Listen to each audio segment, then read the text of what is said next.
11 जुलाई 2025 को है सावन का पहला दिन और इस दिन शुक्रवार का दिन भी पड़ रहा है। तो ऐसे में बहुत ही उत्तम और दुर्लभ संयोग एक साथ बन रहे हैं। तो अगर आप एक छोटा सा उपाय अपने घर पर कर लेते हैं तो आपकी सभी समस्याएं हल हो जाती हैं। आपके घर में कभी भी धन की कमी नहीं होगी और आप जो चाहोगे वो आपको मिलेगा। आपके घर में निगेटिव एनर्जी, नज़र दोष, बाधा है तो वो भी दूर होगी। देखिए, आज हम आप लोगों के लिए बहुत ही छोटा सा और बहुत ही स्पेशल सा उपाय लेकर आए हैं। आप अगर पूरी सच्ची श्रद्धा से, पूरे विश्वास से इस उपाय को करते हैं तो आपकी सभी मनोकामनाएं पूरी होती हैं। क्योंकि आपको बता दें कि सावन का महीना स्टार्ट हो रहा है और पहला दिन है सावन का। और सावन का जो महीना होता है महादेव के लिए समर्पित होता है। सावन के महीने में देवाधिदेव महादेव का पूजा आराधना विशेष रूप से की जाती है। अगर आप भी महादेव को प्रसन्न करना चाहते हो, है ना, देवों के देव महादेव को अगर आप प्रसन्न करना चाहते हो तो आप ये छोटा सा उपाय ज़रूर कीजिए। सावन के पहले दिन से ही आप इस उपाय को करना शुरू कर दीजिए तो महादेव आपकी प्रार्थना जरूर सुनेंगे। क्योंकि दोस्तों देखिए, जो व्यक्ति अगर सच्चे दिल से, सच्चे हृदय से, पूरे विश्वास से महादेव को मानता है, उनकी पूजा आराधना करता है तो महादेव उनके ही ढाल में ढल जाते हैं जैसे वो ढालना चाहते हैं।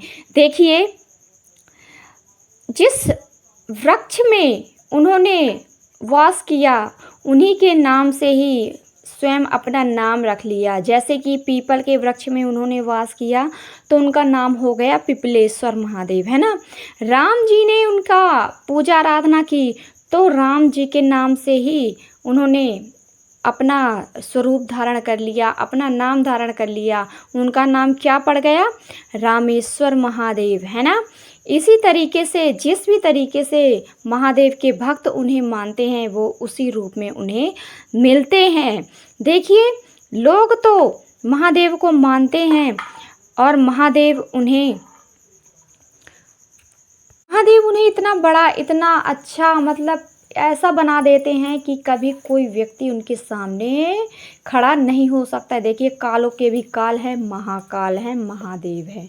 तो आपको ज़रूर ये उपाय करना चाहिए। सावन का महीना बहुत ही ज़्यादा स्पेशल होता है महादेव की पूजा अर्चना के लिए। तो आप इस खास महीने में ये एक खास उपाय ज़रूर करें ताकि महादेव आपकी प्रार्थना ज़रूर सुने। तो आपको करना क्या है? तो चलिए अब हम आपको लेकर चलते हैं हमारे पहले उपाय की तरफ। तो देखिए, महादेव को अगर आप 1 लोटा जल भी अर्पित कर देते हैं तो महादेव आपसे प्रसन्न हो जाते हैं। तो हमारा पहला उपाय आप लोगों के लिए यही है कि जब भी आप महादेव के मंदिर जाएं, देखिए खासकर सावन के महीने में तो आप ये उपाय ज़रूर करें। महादेव के मंदिर में जाएं, महादेव के शिवालय में जाएं। अगर महादेव का शिवलिंग आपके घर पर ही है तो ये उपाय आप अपने घर पर भी कर सकते हो। तो करना क्या है आपको? ऐसा कौन सा उपाय करना है? देखिए, महादेव को आपको 1 लोटा जल अर्पित करना है। जब भी आप महादेव के मंदिर में जाते हैं, शिवालय में जाते हैं, तो आप 1 लोटा जल ज़रूर लेकर जाएं। क्योंकि महादेव के मंदिर में खाली हाथ बिल्कुल भी नहीं जाया जाता। तो आप 1 लोटा साथ में लेकर जाएं और महादेव के ऊपर ये 1 लोटा नीलकंठेश्वर महादेव का नाम स्मरण करते हुए अगर आप सच्चे दिल से, सच्चे हृदय से 1 लोटा जल आप अर्पित कर देते हैं तो महादेव आपसे प्रसन्न होते हैं और आपकी जो इच्छा है, जो आपकी मनोकामना है, वो ज़रूर पूरी होती है। तो आपको 1 लोटा जल महादेव को ज़रूर अर्पित करना है, नीलकंठेश्वर महादेव का नाम स्मरण करते हुए। देखिए, अगर आप 1 लोटा जल महादेव को अर्पित करते हैं तो आपको मन वांछित, इच्छित, आपकी इच्छा के अनुसार जो भी आप चाहते हो वो आपको वरदान महादेव आपको दे देते हैं। तो आप ये उपाय ज़रूर करें। आप सावन में हर एक दिन इस उपाय को कर सकते हैं। 1 लोटा जल महादेव को अर्पित कर सकते हैं। ये बहुत ही सरल और बहुत ही छोटा सा उपाय है। सुनने में तो ये बहुत ही छोटा लगता है, लेकिन आप लगातार महादेव को पूरे सावन के महीने में 1 लोटा जल आप अर्पित करके देखिए। पूरी सच्ची श्रद्धा, पूरा विश्वास होना चाहिए। फिर आप देखिएगा कि क्या अंतर आता है अब में और 1 महीने बाद देखिएगा।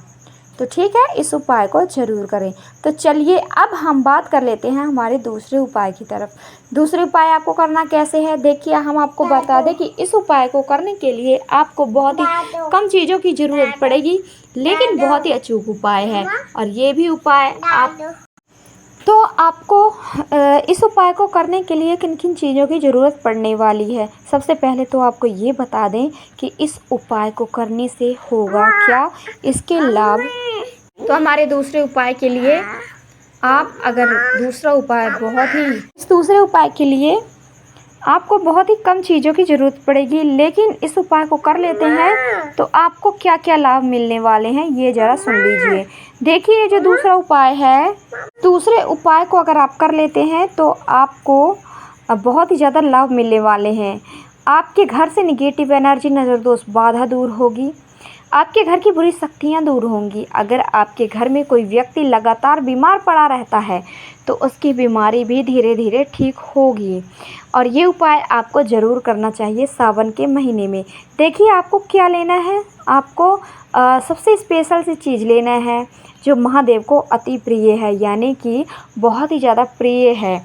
महादेव को क्या प्रिय है सबसे ज़्यादा, देखिए, जो बहुत ही ज़्यादा चढ़ाया जाता है, क्या, बेलपत्र।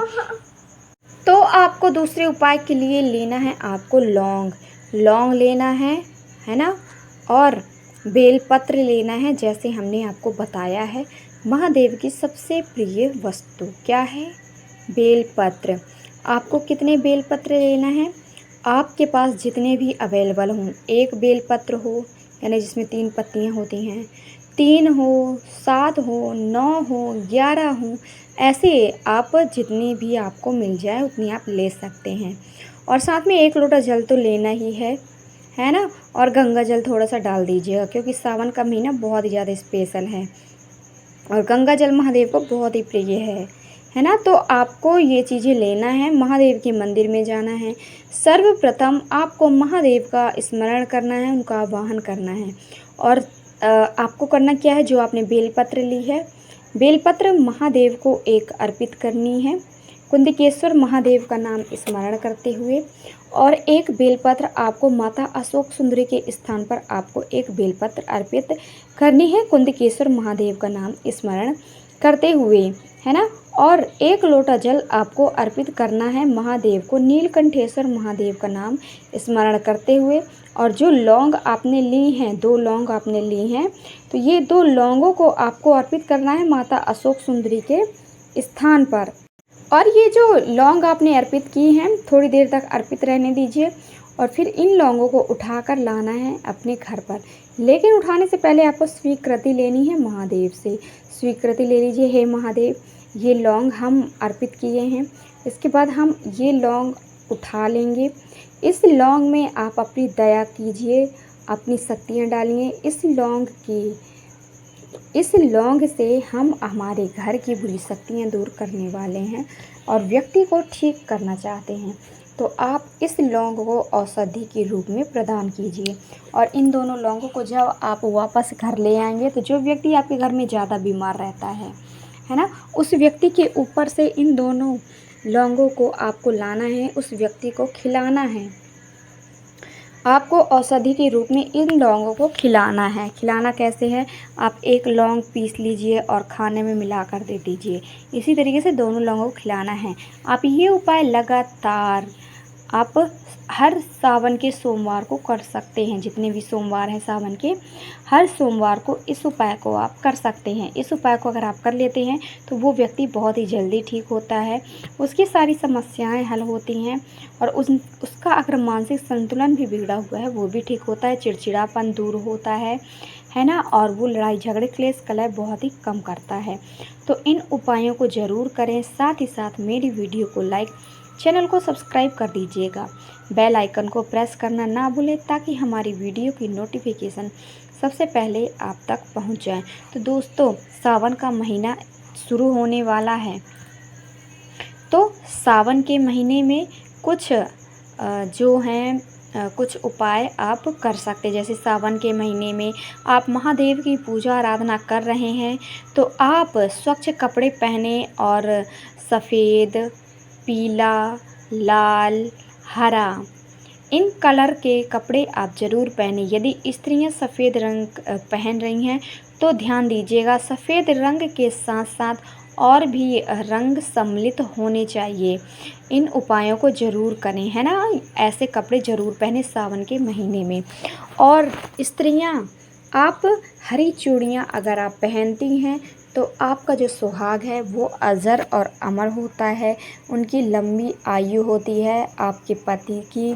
और महादेव से आप प्रार्थना ज़रूर करें कि आपके पति की लंबी उम्र हो, उनका जीवन बहुत ही सुखमय हो, उनका परिवार बहुत ही सुखमय हो। तो ये उपाय आप ज़रूर करें, महादेव को प्रसन्न करें। साथ ही साथ वीडियो को लाइक, चैनल को सब्सक्राइब कर दीजिएगा। तो चलिए हम मिलते हैं हमारे नेक्स्ट वीडियो में। तब तक के लिए जय हो शिव शंकर की, जय हो भोलेनाथ की। आप सभी को मेरी तरफ से सावन की ढेरों शुभकामनाएं।